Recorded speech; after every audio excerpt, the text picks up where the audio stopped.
तो hi friends, welcome है आप सभी का। नमस्कार, जोहार। आज हम लोग बात करने वाले हैं इस वीडियो में आइडिया ऑफ भारतवर्ष, जो कि BA semester 1 history honours major paper 1 में पढ़ना है। ठीक है, यह किस किस यूनिवर्सिटी के काम में आएगा पहले हम लोग ये जानेंगे। उसके बाद मैं गारंटीड साथ नाम बोलता हूँ कि अगर इस वीडियो के 2 पार्ट होंगे, अगर आप दोनों वीडियो देख लीजिएगा तो आपके एग्जाम में एक भी क्वेश्चन नहीं छूटेगा। पक्का पक्का, इतना कॉन्फिडेंस के साथ बोलता हूँ। ठीक है, कौन कौन university? Kolhan university Chaibasa, Ranchi university और नीलांबर पीताम्बर यूनिवर्सिटी पलामू। ठीक है, इनके काम में आएगा क्या? Idea of Bharatvarsh history major paper 1। यह वीडियो का पार्ट 1 है। ठीक है, और पार्ट 1 में हम लोग यूनिट 1, यूनिट 2 और यूनिट 3 तीन गो यूनिट करेंगे। ठीक है, सिलेबस आप लोगों ने देखा है या नहीं देखा है? सब कोई देख लिए होंगे। नहीं देखे तो चलिए मैं दिखा देता हूँ आपको एक बार सिलेबस। ठीक है, ये है आइडिया ऑफ भारतवर्ष का सिलेबस। ठीक है, मैं थोड़ा इसको और जूम कर देता हूँ। तो ये तीनों का सेम सिलेबस है, इसीलिए मैं बोल पा रहा हूँ कि तीनों का मैच करेगा। ठीक है, तो आइडिया ऑफ भारतवर्ष पहला यूनिट, इसमें आपको पढ़ना है कॉन्सेप्ट ऑफ भारतवर्ष, दूसरा यूनिट है और तीसरा यूनिट। इस तीन यूनिट को मैंने एक वीडियो में, इस वीडियो में, और दूसरा पार्ट जो हमारा अभी आएगा, ठीक है, 1 घंटा बाद आ जाएगा, 1-1.5 घंटा बाद, उसमें मैं यूनिट 4 और यूनिट 5 को कवर किया है। ठीक है, चलिए अब शुरू करते हैं। अरे यार, एकदम शुरू में आ गया। अच्छा, कोई बात नहीं, इसको आ जाते हैं यहाँ से और ये हम लोग क्लास शुरू करते हैं। ठीक है, आप ये मान के चलिए कि आप मेरे साथ जो है 1 घंटा आधा घंटा दीजिए और आपका एग्जाम 3 घंटा बहुत अच्छा से जाएगा। ठीक है, और इसके लिए मैं ना आपसे पैसे वसूल रहा हूँ, ना यहाँ पे कोर्स बेच रहा हूँ, फ्री में पढ़ाई है। क्योंकि मैं चाहता हूँ कि झारखंड का हर एक बच्चा पढ़े यार। हमारा झारखंड पढ़ाई में बहुत पीछे है। ठीक है, तो हमारा यहाँ पे आ रहा है पहला प्रश्न। ठीक है, सबसे पहले देखिए यूनिट 1 में क्या पढ़ना है। तो यूनिट 1 में पढ़ना है हमको भारतवर्ष के आइडिया के बारे में। ठीक है, यानी कि अवधारणा के बारे में। तो हमारा प्रश्न हिंदी इंग्लिश दोनों में रहेगा। ठीक है, हिंदी में भी प्रश्न रहेगा, इंग्लिश में भी, और क्वेश्चन आंसर भी हिंदी इंग्लिश दोनों में रहेगा, क्योंकि दोनों मीडियम के बच्चे आप पढ़ सकते हैं फ्री में। ठीक है, पहला प्रश्न हमारा, भारतीय परंपरा में भारतवर्ष की अवधारणा को समझाइए। ठीक है, explain the concept of Bharatvarsh in Indian tradition. ठीक है, तो भारतीय परंपरा में भारतवर्ष की अवधारणा क्या है ये बताना है। ठीक है, जो इंग्लिश में रहेंगे वो लोग इंग्लिश में पढ़ लीजिएगा, क्योंकि इंग्लिश में 5% बच्चे हैं, बाकी 95% बच्चे हिंदी मीडियम के हैं। ठीक है, तो मैं हिंदी में ही पढ़ाऊंगा, बाकी इंग्लिश मीडियम वालों के लिए मैंने ऑलरेडी इंग्लिश में कर दिया है, तो आप पढ़ सकते हैं। देखिए, भारतवर्ष, भारतवर्ष की अवधारणा प्राचीन भारतीय ग्रंथों से उत्पन्न होती है। कौन कौन से ग्रंथ? आपने जैसे रामायण का नाम पढ़ा होगा, महाभारत पढ़ा होगा। ठीक है, अर्थशास्त्र पढ़ा होगा, चाणक्य का नाम तो सुने होंगे, पढ़े नहीं होंगे। ठीक है, उन सब से जुड़ी हुई है, और इसका भौगोलिक और सांस्कृतिक दृष्टिकोण महत्व है। ठीक है, भौगोलिक मतलब जहां तक हमारा क्षेत्र फैला है, अभी तो छोटा हो गया है, पहले पाकिस्तान, अफगानिस्तान, पूरा का पूरा श्रीलंका सब भारत कहलाता था। ठीक है, अभी छोटा हो गया है, बांग्लादेश सब भारत था। विष्णु पुराण, महाभारत और विभिन्न स्मृतियों में भारत को हिमालय और समुद्र के बीच स्थित एक ऐसा क्षेत्र के रूप में बताया गया है, यानी कि वर्णन किया गया है, जहां धर्म की स्थापना होती है। ठीक है, ऐतिहासिक रूप से भारतवर्ष केवल एक भूभाग नहीं, यानी कि भारत केवल एक जमीन का टुकड़ा नहीं, बल्कि यह एक पवित्र सांस्कृतिक भूगोल था। ठीक है, जहां सनातन धर्म का पालन होता था। यह एक सभ्यता की जन्मभूमि थी, सिंधु घाटी की सभ्यता। ठीक है, और जहां ऋषि मुनि, महान राजा मानवता के कल्याण के लिए कार्य करते थे। ठीक है, मतलब हमारे भारत में शुरू से ही मानवता के प्रति बहुत लोगों में दया भाव, करुणा भाव रही है।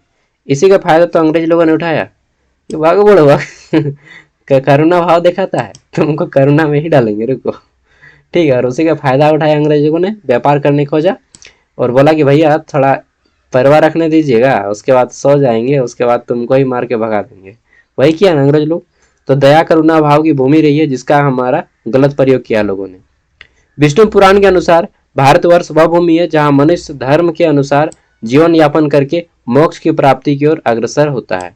ठीक है, यह एक भौगोलिक क्षेत्र होने के साथ साथ एक सांस्कृतिक चेतना का भी प्रतीक रहा है। इसके बाद आप वर्तमान से कनेक्ट कर दीजिएगा कि फिर बाद में जो है भारत में बहुत सारे लोग भी आते गए, फ्रेंच आए, डच आए, डेनिश आए, और अंत में आते हैं अंग्रेज, जो कि पूरा के पूरा भारत को तबाही मचा के रख देते हैं ना, तबाही। सो हम लोग को अभी तक याद है। चलिए 100 साल अब हो जाएगा 1947 में, फिर भी पूरा डेंजर अभी भी, मतलब आज़ादी का नाम अभी भी लहर दौड़ता है यार, हर 15 अगस्त में ना। चलिए, तो हमारा दूसरा प्रश्न क्या है यहाँ पे, भारतीय समय और आकाश की अवधारणा का वर्णन कीजिए। भारतीय समय, हाँ भारतीय समय, डिस्क्राइब द इंडियन कॉन्सेप्शन, ठीक है, of time and space. Time और स्पेस कि हम लोग जो है ना समय को, आप बोलिएगा समय मतलब घड़ी का समय, नहीं रे बुड़बक वो वाला समय नहीं, कली युग, सत्य युग, द्वापर युग, वो वाला समय, ठीक है। चलिए माफ कीजिएगा, मैं बुड़बक नहीं बोल रहा हूँ, मजाक के दृष्टिकोण से बोलता हूँ। So if you are comfortable in English then you can try in English, otherwise come with me, ठीक है। तो हम लोग हिंदी में करते हैं। भारतीय दर्शन में समय काल को चक्राकार माना गया है, ठीक है, यानी कि एक खत्म होगा तो दूसरा आएगा, न कि रेखीय, जहां पश्चात या दृष्टिकोण में समय अतीत से भविष्य की ओर सीधा चलता है। वहीं भारतीय दृष्टिकोण में समय दृष्टि और प्रलय के चक्र के रूप में देखा गया है, जिसे कालचक्र भी कहा जाता है, ठीक है। जैसा गुनिया दोल है कि मतलब जन्म लेगा और मरण, फिर जन्म, फिर मरण, फिर जन्म और फिर मरण, लेकिन उसी तरह से हमारा जो है ये टाइम साइकिल चला रहा है, ठीक है। ऐसा भारतीय दृष्टिकोण है।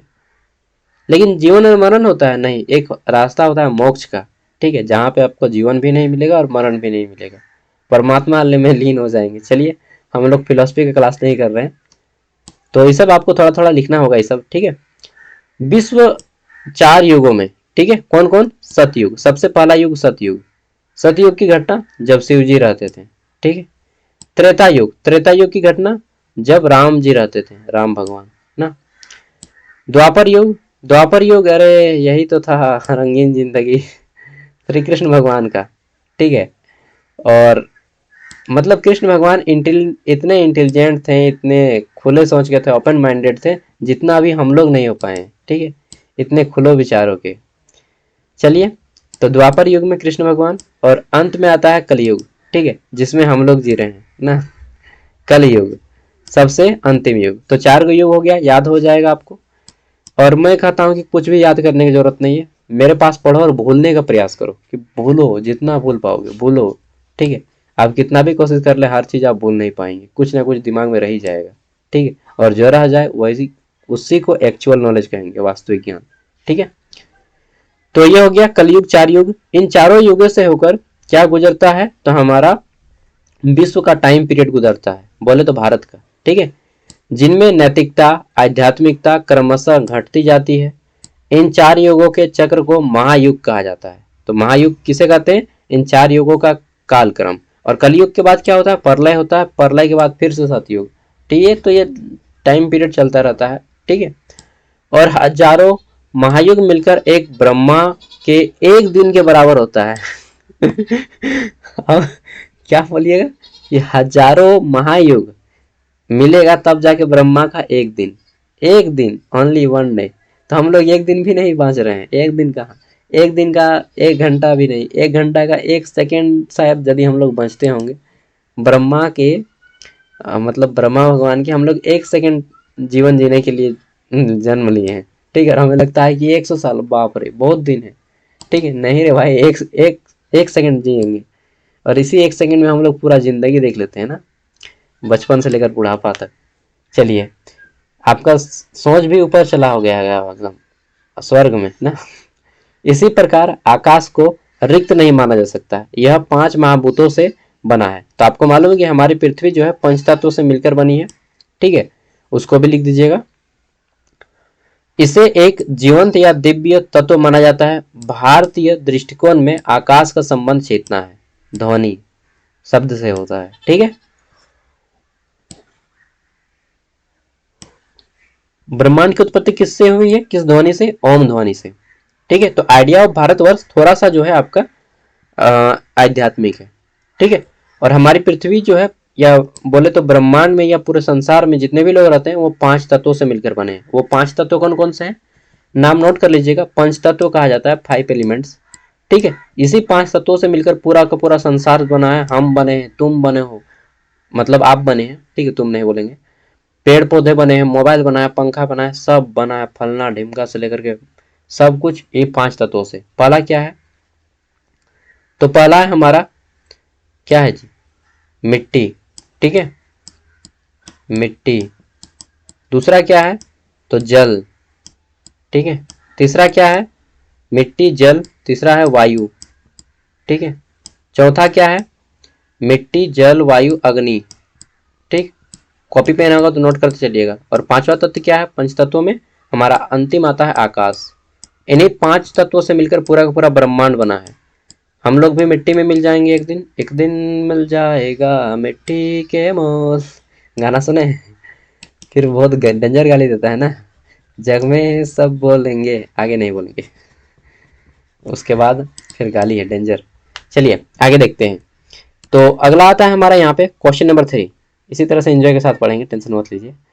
वेद, ठीक है, वेद पढ़े, चारों वेद, उपनिषद, ठीक, महाकाव्य, जैन धर्म और बौद्ध धर्म, इन ग्रंथों की भारतीय संस्कृति की समझ में महत्ता पर चर्चा कीजिए। महत्ता मतलब क्या महत्व है, हमारे इतिहास में क्या महत्व है, क्या संस्कृति है।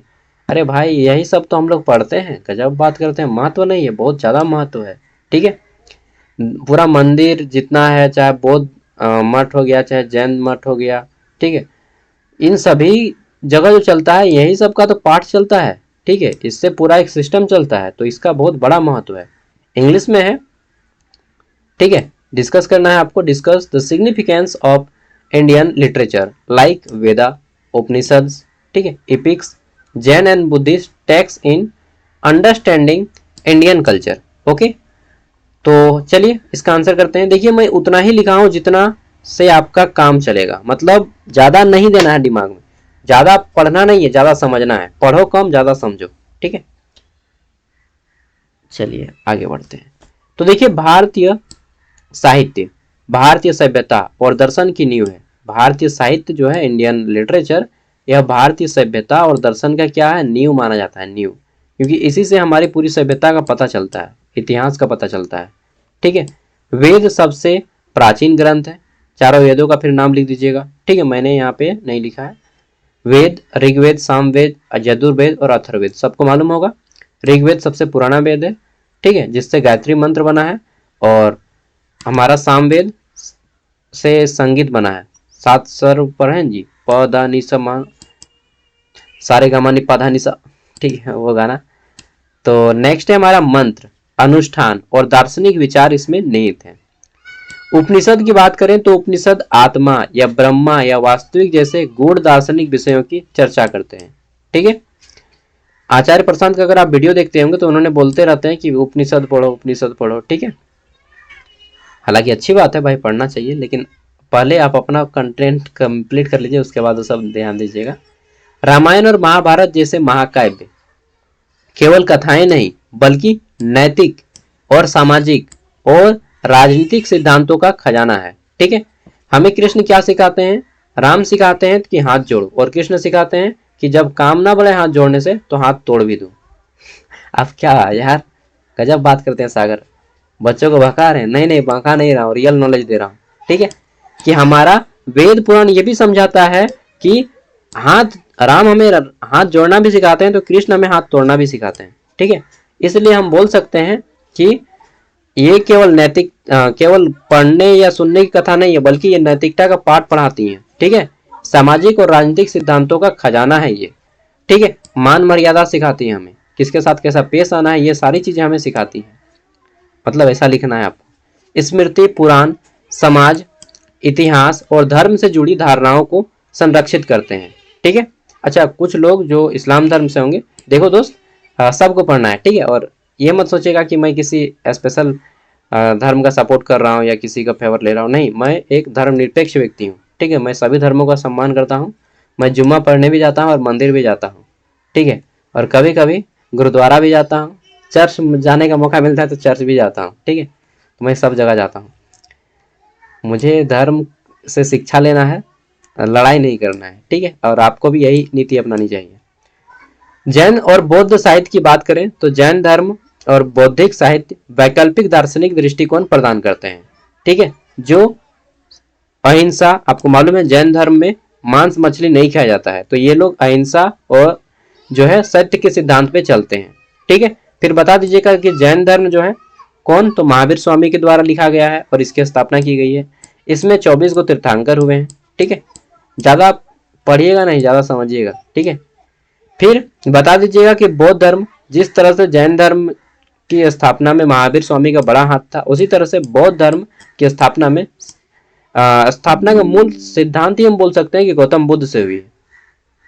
ठीक है, फिर गौतम बुद्ध और जैन महावीर स्वामी दोनों का सेम घटना है कि दोनों अपने वाइफ को और बच्चे को छोड़ के जाते हैं, आधी रात को भाग जाते हैं। दोनों राजा के बेटा थे, दोनों की वाइफ एक नंबर थी। आप भी जाइएगा क्या छोड़ के? आप बोलेगा भाई यार हमको नहीं बनना है। नहीं, जैन और बुद्ध, चलिए जो भी है, तो उन लोग एक्सपेरिमेंट कर दिया है, हम लोग को बस फायदा उठाना है। ठीक है, लेकिन उतना ही फायदा उठाइए जिससे हमें काम चले, बर्बाद ना हो जाए हम लोग, इसको भी ध्यान रखना है। चलिए, तो ये जैन धर्म और बौद्ध धर्म अहिंसा और वैराग्य और आत्म साक्षात्कार पर बल देती हैं। ये सभी ग्रंथ मिलकर भारतीय संस्कृति की विविधता और आध्यात्मिकता को दर्शाते हैं। ठीक है, यहाँ से हमारा यूनिट 1 कंप्लीट होता है। ठीक है, आई होप कि आपने कुछ ना कुछ डेफिनेटली यहाँ तक सीखा होगा।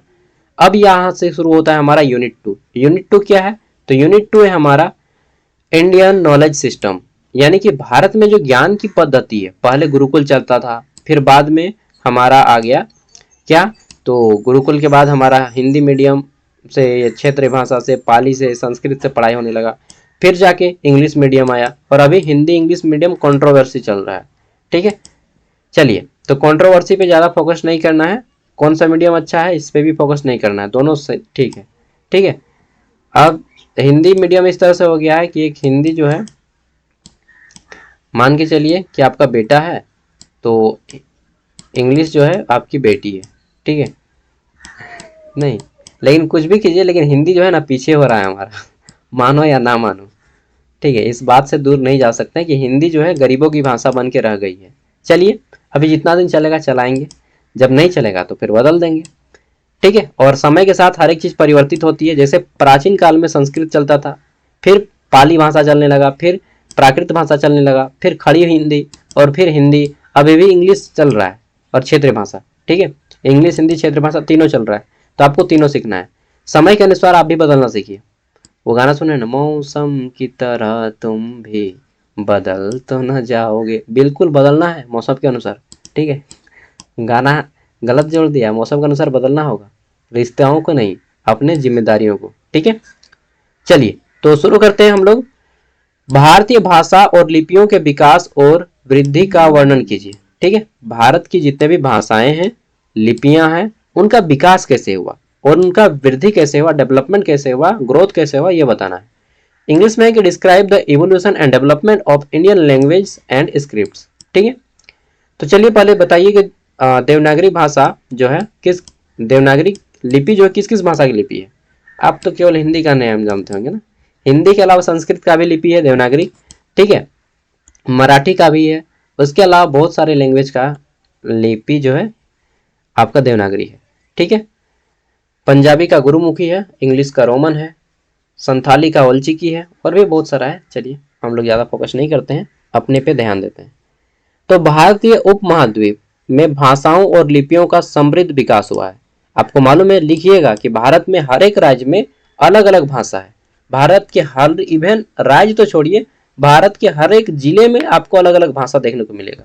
ठीक है, खास करके झारखंड में तो बहुत सारा भाषा है भाई। ठीक है, इतना भाषा हमको लगता है छोटा सा भारत ही हमारा झारखंड है।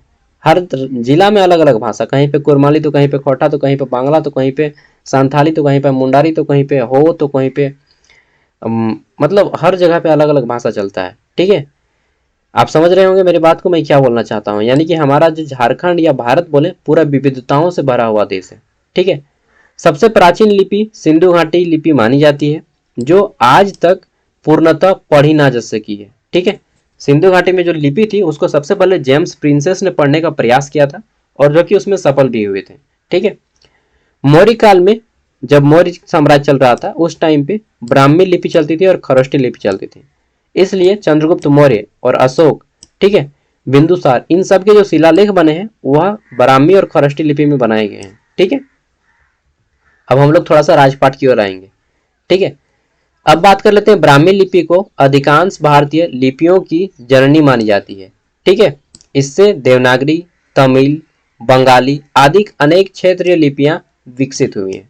ओके, समझ गए कि ये जो देवनागरी लिपि है, ठीक है, तमिल, बंगाली, ये अन्य सभी लिपियां किससे बनी है? तो ये हमारी जो है ब्राह्मी लिपि से बनी है। अब बोलिएगा ब्राह्मी लिपि किससे बनी? तो ये संस्कृत से बनी है। ठीक है, अल्टीमेटली गोल हमारा संस्कृति है, वही जननी है। ठीक है, आगे बढ़ते हैं। नेक्स्ट, खरोष्टी लिपि। खोरठा भाषा का नाम सुने? खरोष्टी लिपि से ही उत्पन्न हुआ है। ठीक है, खोरठा भाषा, हमू बोला है खोरठा भाषा तो अनेक जाना है, बोले नहीं जाना है, कोई बात नहीं, আমি বাংলা বলতে পারি। ठीक है, चो देखिए आगे কি বলছে। तो खरोष्टी लिपि भारत के उत्तर पश्चिमी भागों में प्रयोग होती थी। ठीक है, और इसमें यूनानी तथा फारसी प्रभाव दिखते थे। यह 3री शताब्दी ईस्वी तक लुप्त हो गई। ठीक है, अब बात कर लेते हैं पाली भाषा। तो पाली भाषा जो है गौतम बुद्ध के टाइम पे बोली जाती थी, खास करके बौद्ध धर्म में। ठीक है, याद रखिएगा ये ब्राह्मी लिपि, और यहाँ पे ये जो लिपियों की जननी कौन है? ब्राह्मी। इसमें देवनागरी, तमिल और बंगाली है। फिर खरोष्टी लिपि आता है जो कि मौर्य काल के टाइम में बोली गई। ठीक है, फिर आता है पाली। पाली और प्राकृत भाषाएं, इसमें जो है जन सामान्य की भाषा थी, यानी कि लोग आम बोलचाल की भाषा में पाली और प्राकृत भाषा का प्रयोग करते थे। ठीक है, और ये बौद्ध धर्म और जैन धर्म के समय खूब चला था। ठीक है, बौद्ध धर्म और जैन धर्म के समय खूब चला ये पाली और प्राकृत भाषा। सॉरी, नेक्स्ट है हमारा संस्कृत। एक शास्त्रीय और धार्मिक भाषा है जिसे पाणिनि जैसे, पाणिनि जो है संस्कृत व्याकरण के पितामह कहे जाते हैं। कौन? पाणिनि। वो गाना सुने कि पानीय सकल तरह है, तो उसके बाद नहीं गाएंगे यार, भूल गए, गाना ही याद नहीं है। तो ये जो है संस्कृत कौन है? संस्कृत व्याकरण के पिता है पाणिनि। ठीक है, तो बोला जा रहा है कि संस्कृत एक शास्त्रीय और धार्मिक भाषा है जिसे पाणिनि जैसे व्याकरण आचार्य ने पुरस्कृत, पुरस्कृत नहीं परिष्कृत, ठीक है, परिष्कृत मतलब जांच पड़ताल करना। ठीक है, परिष्कृत किया है, और यह धार्मिक, दार्शनिक और वैज्ञानिक विचारों की प्रमुख भाषा बनी है। ठीक है, तो संस्कृत भाषा के बता दीजिएगा कि यह सबसे प्राचीन भाषा है, और कहीं कहीं हमें यह भी दस्तावेज देखने को मिलता है कि संस्कृत से भी प्राचीन भाषा जो है ना तमिल है। ऐसा कहीं कहीं देखने को मिलता है, हालांकि हर जगह नहीं। ठीक है, इस विकास में न केवल भाषाई प्रगति दिखाई देती है बल्कि सांस्कृतिक, राजनीतिक और धार्मिक परिवर्तन भी परिलक्षित होते हैं। कैसे? तो बोले तो कि भाषा से हमारा पाली और ये बौद्ध धर्म और जैन धर्म की शिक्षा का प्रयोग किया गया। तो भाषा केवल क्या है? केवल एक बोलने का माध्यम नहीं, बल्कि यह लोगों में धर्म, आस्था का भी एक मायने रखता है। ठीक है, अब जैसे हम लोग संस्कृत बोलते हैं तो हम लोग क्या बोलते हैं? संस्कृत जो है भगवान लोग बोला करते थे, देव भाषा है, तो उससे हम लोग की मान्यताएं जुड़ी हुई हैं। ठीक है, चलिए आगे बढ़ते हैं। अब जैसे हम लोग उर्दू बोलते हैं या फिर उर्दू लफ्ज में बोलते हैं या फारसी में बोलते हैं तो हम लोग को शायराना याद आने लगता है। ठीक है, क्योंकि शायरी जितना भी बनता है, लफ्ज, लफ्ज क्या है? ठीक है, लफ्ज बोलेंगे चाहे अदा बोलेंगे, ये सब वर्ड जो है फारसी या उर्दू भाषा के शब्द हैं, और खास करके फारसी और उर्दू भाषा के शब्द बोलते हैं तो हम लोग को शायराना अंदाज आने लगता है। ठीक है, चलिए देखते हैं आगे। निगाहें, ये सब जो है आपका जैसे ही वर्ड बोलिएगा तो लगेगा कि वाह ये तो शायर लगता है, तू शायर है, उसके बाद मैं तेरी शायरी ना। चलिए, गाना गाते गाते एग्जाम दीजिएगा, टेंशन मत लीजिए, एग्जाम को फ्री माइंड से देखिए। ठीक है, तो अगला हमारा प्रश्न है भारतीय कला, ठीक है, वास्तुकला और संस्कृति की प्रमुख विशेषताओं को स्पष्ट करें। भारतीय कला, हाँ, भारत में बहुत सारे डिजाइन बने हैं, आर्किटेक्चर बना है, वास्तुकला बना है। ठीक है, और हमारे बहुत सारे कल्चर हैं, इसके बारे में आपको जानना है। ठीक है, highlight the main features of Indian art, architecture and culture. ठीक है, तो शुरू करते हैं हम लोग। देखिए, भारतीय कला और वास्तुकला हजारों वर्षों से विकसित हुई है, और इनमें जो है आध्यात्मिकता, दर्शन और क्षेत्र विविधता परिलक्षित होती है।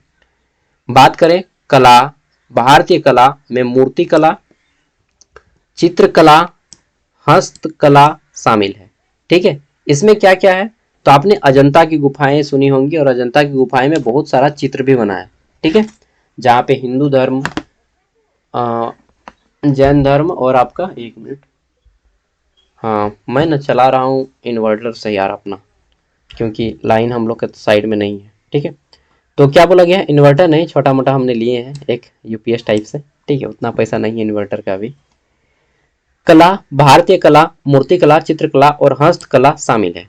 ठीक है, मैंने क्या बोला था कि एलोरा और अजंता की गुफाओं में बौद्ध धर्म, जैन धर्म और हिंदू धर्म के चित्र भी बने हैं, 3 धर्मों को। ठीक है, चित्रकला से लेकर के खजुराहों की नक्शावली, आपने देखा है खजुराहों का मंदिर जहाँ पे डेंजर डेंजर पेंटिंग बना है, देखने से आदमी को लगता है बाप रे, हंसी आता है, अरे नहीं रे भाई, नहीं रे भाई। ठीक है, मतलब देखें खजुराहो का मूर्ति सब कैसा कैसा है एकदम। ठीक है, नग्न अवस्था में, अगर आपने देखा होगा तो ठीक है, नहीं देखा होगा तो देख लीजिएगा जा करके। तो सोच के देखो कि हम लोग का चित्रकला किसका प्रतीक है, ये प्रतीक देता है कि भाई देखो, तुम जितना भागोगे इससे उतना ही आपको भगाएगा। ठीक है, सो दैट कि भागना नहीं है, इसका सामना करना है। ठीक है, तो इसी हमें संस्कृति का प्रतीक देता है कि अच्छाइयाँ भी हैं तो कुछ बुराइयाँ भी हैं। ठीक है, उन बुराइयों को सामना करने का प्रयास करो। बुराई तो नहीं बोलेंगे, जीवन का एक पार्ट ही बोलेंगे। ठीक है, तो खजुराहो की नक्शा की जितना भी है, नक्काशी सॉरी, तक भारतीय कला में प्रतीकात्मक भक्ति और प्रकृति और सुंदर चित्रण मिलता है। ठीक है, और थोड़ा सा आगे आइएगा तो फिर आपको क्या मिलेगा, इसमें स्तूप मिलते हैं, मंदिर मिलते हैं, मस्जिद मिलते हैं, किले मिलते हैं। देखिए यहाँ पे मस्जिद भी बोला गया है। ठीक है, तो यहाँ पे आपको ये भी ध्यान देना है कि इसमें ताजमहल भी आएगा। ठीक है, और महल भी सम्मिलित है, यानी कि ताजमहल। ठीक है, द्रविड़ नागर शैली आपने पढ़ा, द्रविड़ शैली, नागर शैली और बेसर शैली। अब चलिए मैं थोड़ा सा आपको बताता हूँ, इसको नोट कीजिएगा। नोट नहीं करना है, दिमाग में नोट करना है। किताब कॉपी में कितना नोट करेगा भाई, जितना दिमाग में नोट रहेगा उतना ही याद करो ना बस। ठीक है, तो हमारे भारत में जो है 3 प्रकार की क्या बनती हैं, मंदिरें बनती हैं, द्रविड़ शैली, नागर शैली और बेसर शैली। ये क्या होता है द्रविड़ शैली, नागर शैली और बेसर शैली, चलिए जानते हैं। ये क्या बना रहे हैं, टोपी बना रहे हैं, आपको पहनाना है। टोपी बनिएगा। तो देखिए हमारे उत्तर भारत में जितने भी मंदिर हैं, उत्तर भारत बोले तो आपका इस साइड में दिल्ली हो गया, उत्तराखंड हो गया। ठीक है, उन सब में जो मंदिर बनता है हम लोग का, वो कैसा बना है, तो हम लोग का इस तरह से बना है, पहले घर बनता है और उसके ऊपर जो है एक लंबा सा बनता है ये। ठीक है, ये हमारा उत्तर भारत का मंदिर है, ऐसे ही तरह से बनता है। जबकि साउथ इंडिया में जाएगा तो आपका जो मंदिर बनता है वो कुछ इस तरह से सीधा एकदम लंबा लंबा। ठीक है, मैं गया था तमिलनाडु में, क्या नाम था, जलकंठेश्वर मंदिर। ठीक है, तो पूरा एकदम लंबा लंबा खड़ा था, जितना भी मंदिर देख रहे थे सब इसी तरह से एकदम लंबा लंबा, आपने भी देखा होगा। ठीक है, सब इसी तरह से मंदिर बना है। जबकि हमारा नॉर्थ इंडिया में कैसा है मंदिर बनता है कि पहले आपको एक घर बना दिया जाता है गोल गोल, चाहे चौखुट, और उसके ऊपर एक शंकु आकार दिया जाता है, ये मंदिर का डिजाइन है। और कहीं कहीं पे केवल जो है इस तरह से मंदिर दिया जाता है, मड़ई जैसा, मतलब चरकुनिया घर बस। ठीक है, या केवल गोल घर, कहीं कहीं ऐसा भी मंदिर रहता है ना, देखे होंगे ना आप। हाँ, तो ये जो मंदिर होता है जिसमें केवल ये शंकुआकार डिजाइन बनाया जाता है, जो हमारे दक्षिण भारत में, साउथ इंडिया में पाया जाता है, इसको बोलते हैं हम लोग क्या मालूम है, द्रविड़ शैली। क्या बोला जाता है, द्रविड़, द्रविड़। अगर आपके सामने कॉपी पेन होगा तो नोट कर लीजिएगा, चाहे स्क्रीनशॉट मार लीजिएगा। द्रविड़ शैली इसको बोला जाता है। मेरे पास अभी ना वो बड़ा वाला बोर्ड नहीं है। ठीक है, नहीं तो मैं बोर्ड से ही पढ़ा था। द्रविड़ शैली, ठीक है, ये जो शंकुआकार बनता है और इसका प्रयोग दक्षिण भारत में किया जाता है। ठीक है, नागर शैली क्या है, तो नागर शैली जो है ये वाला है, जिसमें केवल या तो एगो घर बनता है, या फिर एक गोल घर बनता है, या फिर चतुर्भुजाकार घर बनता है। ये हमारा क्या है, नागर शैली। ठीक है, जो कि दोनों इंडिया में पाया जाता है, यह हर जगह पाया जाता है। और खास करके हमारा उत्तर भारत में ये मंदिर पाया जाता है, इसको बोलते हैं बेसर शैली। बेसर शैली में क्या है कि दोनों का मिक्स पाया जाता है, इसमें नागर भी है। ठीक है, ये हमारा नागर हो गया नीचे वाला, और ऊपर वाला बेसर शैली, दोनों का मिक्स पाया जाता है। किसमें, तो ये हो गया द्रविड़ शैली, नागर शैली, और ये होता है हमारा बेसर शैली। बेसर में दोनों का मिक्स पाया जाता है। ठीक है, चीज चास के तो भर दिए, कुछ तो दिखता भी नहीं है, क्या कीजिएगा, अभी बस दिमाग में घुसाइए, आगे देख लेते हैं। ठीक है, तो आपको दिमाग में याद करना है। ठीक है, कॉपी पेन का प्रयोग कम से कम कीजिए, माइंड रीडिंग ज़्यादा कीजिए। समझ गए? और वैसे भी मैं बोलता हूँ कि बस सुनो यार, सुनो ना, काफ़ी है। ठीक है, लिख दोगे, इतना सुन लोगे ना तो काफ़ी लिख दोगे। तो नेक्स्ट बात कर लेते हैं कि हमारे द्रविड़ नागर और की प्रमुख मंदिर शैलियाँ हैं। इसको मैंने आपको डिटेल में बता दिया। इंडो इस्लामिक क्या है कि इंडो मतलब इंडिया और इस्लामिक दोनों तरह से मिला है। आपने देखा है कि मस्जिद जो बनते हैं वो कुछ इस टाइप से बनते हैं। ठीक है, इंडो इस्लामिक इस तरह से बनता है ना मस्जिद वगैरह। हाँ, तो ये क्या है, इंडो इस्लामिक है, यानी कि इसमें इंडियन और इस्लामिक दोनों तरह के डिजाइन का प्रयोग किया गया है। ठीक है, ये क्या है, इंडो इस्लामिक से हमारी जो है मस्जिद वगैरह बनती है। वास्तुकला में भारतीय और फारसी शैली का सुंदर समन्वय देखने को मिलता है। ठीक है, जैसे ताजमहल, ताजमहल भी हमारा दोनों का मिक्स फॉर्मेट में है। ठीक है, इंडियन और इस्लामिक दोनों मिक्स फॉर्मेट में है। ठीक है, क्योंकि मिक्स जनरेशन ही था। आगे देख लेते हैं। नेक्स्ट आता है हमारा संस्कृति। तो भारतीय संस्कृति में विविधता में एकता है। हर एक राज्य में अलग अलग संस्कृति है, हर एक का अलग कल्चर है अपना। ठीक है, फिर भी हम सब एक हैं, सहिष्णुता है हमें, पारिवारिक मूल्य और प्रकृति और आध्यात्मिकता से गहरा जुड़ाव है। देखिए, हम सभी अपना अपना धर्म बहुत अच्छे से निभाते हैं। ठीक है, और किसी के धर्म में टांग नहीं अड़ाते हैं। टांग कौन अड़ाता है? मीडिया वाले। मीडिया वाले आपको लड़ा देंगे, अरे भाई हिंदू मुस्लिम एक दूसरे का कट्टर दुश्मन है, ऐसा बोल देगा। ठीक है, लेकिन वास्तव जीवन में आपके भी इस्लामिक दोस्त होंगे, इस्लाम का भी हिंदू दोस्त होता है। ठीक है, तो लड़ना नहीं है दोस्त। ठीक है, ये सब केवल मीडिया का पैसा कमाने का और पॉलिटिक्स का पैसा कमाने का तरीका होता है। ठीक है, फूट डालो और राज करो, तो वो नीति में मत पड़िएगा, फूट डालो और राज करो। ठीक है, हमारे यहाँ पे एपीजे अब्दुल कलाम को भी रिस्पेक्ट दिया जाता है। ठीक है, और भीमराव अम्बेडकर को भी रिस्पेक्ट दिया जाता है। समझे बात को? तो हर कोई अपने आप में पूर्ण है। ओके, जितना धर्म हिंदू का है उतना धर्म इस्लाम का भी है। ओके, चलिए मैं आप में मैत्रिता का भाव पैदा करने की कोशिश करता हूँ। आगे देख लेते हैं। तो त्योहार, संगीत, नृत्य, व्यंजन, भारतीय, ये सभी जो है हमारे मुख्य संस्कृति के अंग हैं। और हमारा जो भारत है वह सभी धर्मनिरपेक्ष देश है, क्योंकि यहाँ पे हर एक धर्म में आपको स्कूलों में देखिए छुट्टी दे दिया जाएगा, चाहे इस्लाम का फेस्टिवल हो, जैसे आपका बकरीद हो, चाहे मुहर्रम हो, चाहे जितना भी फेस्टिवल है सब में छुट्टी दे दिया जाता है। ठीक है, चाहे ईद हो, उसी तरह से इस हिंदू धर्म के भी फेस्टिवल में छूट दिया जाता है। क्रिश्चियन धर्म के भी बड़ा दिन आता है, क्रिसमस डे में छुट्टी दे दिया जाता है। ठीक है, बुद्ध पूर्णिमा में भी छुट्टी दिया जाता है, जैन पूर्णिमा में भी छुट्टी दिया जाता है, बैसाखी में भी छुट्टी दिया जाता है, सिख धर्म में। ठीक है, हर एक धर्म का हमारे देश में रिस्पेक्ट किया जाता है। ठीक है, चलिए, तो ये हो गया। इतना लिख दीजिए ना, आप पेज भर दीजिएगा, पूरा किताब छाप दीजिएगा यार, इतना दिमाग है आपके पास। ठीक है, नेक्स्ट आता है हमारा क्वेश्चन नंबर 3। इसमें क्या है, यूनिट 2 का, कि पारंपरिक शिक्षा प्रणाली की विशेषताओं और संरचनाओं को बताइए। पहले हम लोग गुरुकुल में पढ़ते थे, आश्रम में पढ़ते थे, पेड़ के नीचे पढ़ते थे। ठीक है, और वर्तमान में कहाँ पढ़ते हैं? घर में पढ़ते हैं, लैपटॉप में पढ़ते हैं, मोबाइल में पढ़ते हैं। तो समय के साथ परिस्थितियां भी बदल गई, सिचुएशन भी बदल गया। ठीक है, चलिए, तो हम लोग अब पढ़ते हैं। Explain the features and structure of the traditional Indian education system. ठीक है, तो हमारा ट्रेडिशनल एजुकेशन सिस्टम और मॉडर्न एजुकेशन सिस्टम में काफी ज्यादा बदलाव हो चुका है। पारंपरिक भारतीय शिक्षा प्रणाली समग्र मूल्य आधारित थी। ठीक है, और आध्यात्मिकता में गहराई से निहित थे। ठीक है, यह जो पारंपरिक हमारी शिक्षा प्रणाली थी उसमें जो है धर्म के बारे में थोड़ा सा और गहराई के बारे में पढ़ा जाता था, लेकिन वर्तमान समय में हम लोग थोड़ा सा धर्म को जो है उसको अलग कर दिए। ठीक है, क्योंकि धर्म की शिक्षा अब स्कूलों में नहीं दी जाती है। ठीक है, और वो भी सही बात है कि भाई धर्म वगैरह आप अपना घर में निभाइए। ठीक है, और सब कोई स्कूल में मास्टर हो चाहे स्टूडेंट हो। ठीक है, और बाकी हम जो काम की पढ़ाई कर रहे हैं वो कर रहे हैं। ठीक है, गुरुकुल प्रणाली के पहले बात करते हैं।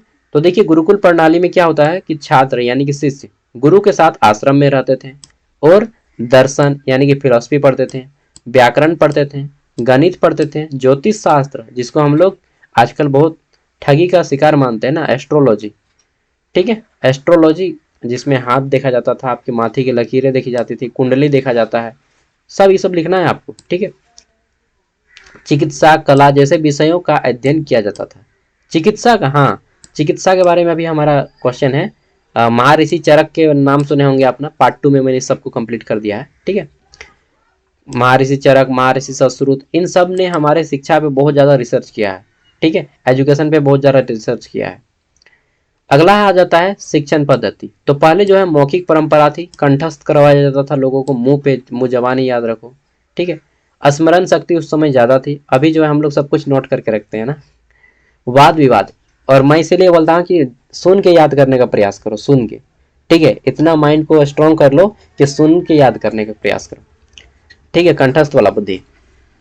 स्मरण शक्ति याद कीजिए, ठीक है। वाद विवाद, श्रवण मनन, फिर आपका आ जाता है निधि ध्यासनम पर आधारित थी, यानी कि वाद विवाद पे आधारित थी, ठीक है।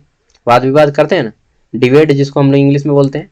शिक्षा का केंद्र, यानी कि कौन कौन से यूनिवर्सिटी उठे उस टाइम पे, समझिए हमारे भारत में प्राचीन काल में भी यूनिवर्सिटी था। तक्षशिला विश्वविद्यालय, यह वह विश्वविद्यालय है जहाँ से चाणक्य ने पढ़ा था। चाणक्य, हाँ भाई चाणक्य, कौन है चाणक्य? तो चाणक्य अर्थशास्त्र के फादर कौन है? ठीक है, चाणक्य है। विष्णुगुप्त, पूरा का पूरा बन गया है यार चाणक्य के नाम से वेब सीरीज, ठीक है, सीरियल चाणक्य नीति, ठीक है। मैं भी पढ़ा हूँ, बुक भी पढ़ा हूँ और सीरियल भी देखा हूँ, दो सीरियल देखा हूँ। तो तक्षशिला विश्वविद्यालय वर्तमान में कहाँ पे है? ये पाकिस्तान में था, अभी इसको उज्जड़ खाना बना दिया गया है, ठीक है, अवशेष बना दिया गया है। नालंदा विश्वविद्यालय, इसकी स्थापना कुमारगुप्त ने की थी और यह बौद्ध मठ था, मतलब उस टाइम बौद्ध शिक्षा दी जाती थी नालंदा में। अभी भी नालंदा विश्वविद्यालय है और यहाँ पे अभी ओपन यूनिवर्सिटी पढ़ाई होता है। ओपन यूनिवर्सिटी माने जैसे कि इग्नू से पढ़ाई होता है कि क्लास नहीं करना होगा, बस आपको डिग्री मिल जाएगा, ठीक है, आप एग्जाम दीजिए और क्लास लीजिए। तो नालंदा ओपन यूनिवर्सिटी अभी बन गया है। विक्रमशिला विश्वविद्यालय भी था, ठीक है, जिसकी स्थापना धर्मपाल ने की थी। किसने? धर्मपाल। नालंदा की कुमारगुप्त ने, विक्रमशिला की धर्मपाल ने की थी, ठीक है। जैसे विश्वविद्यालय उच्च शिक्षा के केंद्र के लिए अंतर्राष्ट्रीय ख्याति प्राप्त थे, मतलब इंटरनेशनल लेवल पे। सोचिए उस समय से हमारे भारत में शिक्षा का प्रचलन था, फिर भी हमारा भारत इतना अशिक्षित क्यों है? क्यों है भाई बताओ क्यों? क्योंकि हम लोग इसके खुद जिम्मेदार हैं, ठीक है। हम लोगों ने शिक्षा को महत्व नहीं दिया, ठीक है, हम लोगों ने ज्ञान को महत्व नहीं दिया, हम लोगों ने धर्म को ज़्यादा मानना और विज्ञान को कम माना। अभी भी हम बोलते हैं कि भाई प्याज जो है मांसाहारी है, लहसुन जो है मांसाहारी है, बुड़बक हमको समझ नहीं आता जो लोग बोलता है कि प्याज मांसाहारी है, लहसुन मांसाहारी है, मूसरी दूध दाल मांसाहारी है। वो मुनि वाला बोलने लगता है कि जो खून तो निकला था वो क्या हो गया? मूसरी दाल। मांस हो गया प्याज और हड्डी हो गया लहसुन। देख रहा है कि जब ये फोटोसिंथेसिस कर रहा है, प्रकाश संश्लेषण कर रहा है, ठीक है, एक पौधा है, फिर भी ये जब हमारा शाकाहारी है, ठीक है, शाकाहारी पौधा है, फिर भी इन लोग जो लोग बोलते हैं ना कि प्याज लहसुन ये सब मांसाहारी, तो मैं मानता हूँ कि आपने विज्ञान का तिरस्कार किया है और धर्म का जो है मतलब अनदेखे पालन किया है। मैं मानता हूँ धर्म को, मैं भी मानता हूँ, ठीक है, लेकिन मैं आपकी तरह मतलब आंख बंद करके नहीं मानता हूँ, ठीक है। तो इसलिए आप जो है विज्ञान पे भरोसा कीजिए, ज़्यादा धर्म पे भरोसा कीजिए, ठीक है, वो आपके आंतरिक मामला है। लेकिन जब कंपैरिजन किया जाए विज्ञान और धर्म में, तो मैं हमेशा पहले स्थान पर रखूंगा विज्ञान को, ठीक है। चलिए, नैतिक शिक्षा, नैतिकता, अनुशासन, विनम्रता और चरित्र निर्माण शिक्षा का अभिन्न भाग था उस टाइम पे, ठीक है। इस प्रणाली में ज्ञान को केवल पेशेवर उन्नति नहीं बल्कि आत्मबोध, मोक्ष और सामाजिक दायित्व, उत्तरदायित्व का भी समझा जाता था माध्यम, ठीक है, या साधन। और फिर आप वर्तमान परिस्थिति भी दे दीजिएगा कि फिर लॉर्ड मैकाले के काल से हमारा आधुनिक शिक्षा शुरू होता है, ठीक है। और अभी भारत में शिक्षा व्यवस्था पूरी तरह से बदल गई है, ऑनलाइन एजुकेशन सिस्टम आ गया है। इस तरह से बता देना है। मेरा कितना है चार्ज वो देख लेता हूँ, नहीं तो अरे 20% है। चलिए भाई जल्दी करते हैं। यूनिट 3 इसमें आ जाता है हमारा, क्या आ जाता है? धर्म दर्शन, ठीक है, वास्तुशास्त्र, कुटुंबकम। तो आपने बहुत जगह देखा होगा वसुधैव कुटुंबकम, ये क्या है? चले जानते हैं। धर्म दर्शन और वसुधैव कुटुंबकम की संकल्पना को स्पष्ट कीजिए। एक वर्ड अगर आप सीख लीजिएगा तो आप यहाँ पे समझ लीजिएगा पूरा का पूरा क्वेश्चन। बोला जाता है ऐसा कि अगर आप प्रश्न को समझ लिए तो अगर आप नहीं भी पढ़े फिर भी आप उसका 40 to 50% आंसर कर सकते हैं, ठीक है। सॉरी, इंग्लिश में है कि एक्सप्लेन द कॉन्सेप्ट ऑफ धर्म दर्शन एंड वसुधैव कुटुंबकम। ये क्या है वसुधैव कुटुंबकम? वसुधैव मतलब होता है समस्त विश्व, ठीक है, कुटुंबकम मतलब परिवार, यानी कि समस्त विश्व मेरा परिवार है। भारत क्या बोलता है कि समस्त विश्व मेरा परिवार है, ठीक है, पूरा का पूरा ब्रह्मांड मेरा परिवार है, ठीक है। और हम लोग उसी तरह से मानते भी हैं कि पूरा विश्व जो है हमारा परिवार है, वसुधैव कुटुंबकम, यह हमारा प्राचीन काल से बोला जा रहा है, ठीक है। चलिए तो हम लोग शुरू करते हैं। सबसे पहले धर्म, ठीक है। पहले वसुधैव कुटुंबकम करेंगे, वसुधैव कुटुंबकम को पहले करते हैं। क्या पता मेरा बैटरी रहे या ना रहे। यह एक संस्कृत वाक्यांश है जिसका अर्थ है संपूर्ण विश्व, संपूर्ण पृथ्वी मेरा परिवार है, एक परिवार है, ठीक है। यह विचार महा उपनिषद से लिया गया है। कहां से लिया गया है? महा उपनिषद से। और यह सार्वभौमिक भाईचारे, सहिष्णुता और शांति को बढ़ावा देता है। यह विचार दर्शाता है कि सभी मनुष्य आपस से जुड़े हुए हैं, ठीक है। ये क्या विचार दर्शाता है कि वसुधैव कुटुंबकम, ये संस्कृत का जो श्लोक है यह बोलता क्या है कि हमारा पूरा का पूरा मानवता एक है, ठीक है। इस पे जोड़ देते हैं। दर्शन क्या है? तो दर्शन का अर्थ है दृष्टि। दर्शन का अर्थ क्या होता है? दृष्टि यानी कि देखना, ठीक है, अंतर्दृष्टि। भारतीय परंपरा में दर्शन उन दार्शनिक प्रणालियों को कहते हैं जो सृष्टि यानी कि ब्रह्मांड और अस्तित्व की प्रकृति को समझने का प्रयास करती है, ठीक है। इसमें मुख्य षड दर्शन, न्याय दर्शन और वैश्विक दर्शन, सांख्य, योग, ठीक है, पूर्व मीमांसा, वेदांत, हर दर्शन मुख्य मुक्ति प्राप्ति की एक भिन्न राह प्रस्तुत करती है, ठीक है। यानी कि दर्शन जो है पूरी तरह से मनुष्य को आध्यात्मिक बनाने का काम करती है, ठीक है, और आध्यात्मिक बनना भी चाहिए। आगे देख लेते हैं। नेक्स्ट है, भारतीय दर्शन में धर्म एक महत्वपूर्ण अवधारणा है जो कर्तव्यों, अधिकारों, नियमों, आचरण, नैतिक व्यवस्था और समाहित करता है। यह केवल धार्मिक विचार नहीं, धर्म क्या केवल धार्मिक विचार नहीं है, बल्कि एक ऐसा आचार संहिता है जो समाज की स्थिरता बनाए रखता है, ठीक है। व्यक्ति को जोड़ के रखता है कि भाई चलो, एक डर पैदा करता है कि अरे गलत काम मत करो, ऊपर वाला देख रहा है, ठीक है। और ये बहुत जरूरी है, बहुत जरूरी है, ताकि आदमी गलत काम ना करे कि ऊपर वाला देख रहा है, ठीक है, गलत काम मत करो, ठीक है। धर्म व्यक्ति को जोड़ के रखता है, जिसमें भगवत गीता के अनुसार, और धर्म बहुत सारे जो है आपको सही नियम भी बताता है, ठीक है। जैसे भगवत गीता में बताया गया है कि सृष्टि जो है कर्म सिद्धांत पे काम करती है, यानी कि आप जैसा काम कीजिएगा फल वैसा ही मिलेगा, ठीक है। तो धर्म आपको सही राह भी दिखाता है, ठीक है। तो भगवत गीता के अनुसार धर्म वह सही मार्ग है जिसे प्रत्येक व्यक्ति को अपने सामाजिक दायित्व के अनुसार अपनाना चाहिए, ठीक है। और धर्म का अर्थ ये नहीं कि आप केवल भगवान का पूजा करें। मैं मानता हूँ भगवान का पूजा भी करना जरूरी है, आप जिस फॉर्म में मानिए वो फॉर्म सही है, लेकिन सबसे ज्यादा मैं मानवता की सेवा को धर्म मानता हूँ, ठीक है। वास्तव में जो गीता पढ़े होंगे या कुरान शरीफ पढ़े होंगे या बाइबल पढ़े होंगे तो आपको मालूम होगा कि मानवता की सेवा ही मेन धर्म है, ठीक है। अगला आता है हमारा प्राचीन भारत में शासन व्यवस्था का वर्णन जनपद और ग्राम स्वराज के संदर्भ में आपको बताना है इस क्वेश्चन का आंसर, ठीक है। तो बस ये क्वेश्चन यहाँ पे कंप्लीट होता है। हमारा कितना परसेंट चार्ज है मैं देख लेता हूँ, 15%, ठीक है। तो पहला हमारा क्या है? प्राचीन भारत में शासन व्यवस्था। तो प्राचीन भारत में शासन व्यवस्था जो है विकेंद्रित थी, मतलब जनपद फिर महाजनपद, ठीक है, इस तरह से बटा था। राजा, महाराजा, सम्राट, चक्रवर्ती सम्राट, इस तरह से बटा था, सभी का अपना हिस्सा बटा था। राजनीतिक इकाइयां जनपदों में विभाजित थी, जैसे अभी हमारा ब्लॉक, जिला, राज्य फिर देश है ना, उसी तरह से उस टाइम भी बटा हुआ था। ये जनपद तो राजशाही, तो कहीं पे गणराज्य प्रणाली आधारित थी, ठीक है। सबसे छोटा तो कौन था? तो कहीं पे बना था राजा। राजा से क्या बनता है? महाराजा। महाराजा से क्या बना? फिर महाराजा से सम्राट, ठीक है, सम्राट से फिर चक्रवर्ती सम्राट। चलिए आगे देख लेते हैं। नेक्स्ट हमारा है जनपद। जनपद प्राचीन भारत की एक प्रमुख राजनीतिक प्रणाली है और प्रशासनिक इकाई है, यानी कि यह जो है जनपद मतलब हम लोग राज्य बोलेंगे, ठीक है, सॉरी जनपद मतलब जिला, महाजनपद मतलब जो है राज्य। और प्राचीन भारत में 16 गो महाजनपद था। कई गो? 16 गो राज्य था, हाँ 16 गो महाजनपद था। जैसे आपने नाम सुना होगा वत्स, चेरी, अवंतिका, ठीक है, सॉरी अवंतिका मैं बोलता हूँ, ठीक है, मगध। और मगध जो है सबसे बड़ा महाजनपद था, जो वर्तमान बिहार झारखंड मगध पे ही फैला हुआ है, ठीक है, कलिंग, ये सभी महाजनपदों के नाम थे, ठीक है। जनपद प्राचीन भारत की एक प्रमुख राजनीतिक और प्रशासनिक इकाई थी। यह या तो किसी राज्य एक मिनट यार, मैं लगता है ना स्विच ऑफ हो जाएगा, तो मैं ऑफ कर देता हूँ। ठीक है, आप लोग पढ़ लीजिएगा, थोड़ा सा है, कंप्लीट कर लीजिए। ठीक है, चलिए मैं एक क्वेश्चन देता हूँ, इससे ये पता चलेगा कि आप में से कौन कौन वीडियो को एंड तक देखे हैं और किसको इसका आंसर मालूम है। ठीक है, प्रश्न हमारा ये है कि इंडिया जो नाम है, भारत का इंडिया नाम, ठीक है, किस नदी के नाम पे रखा गया है।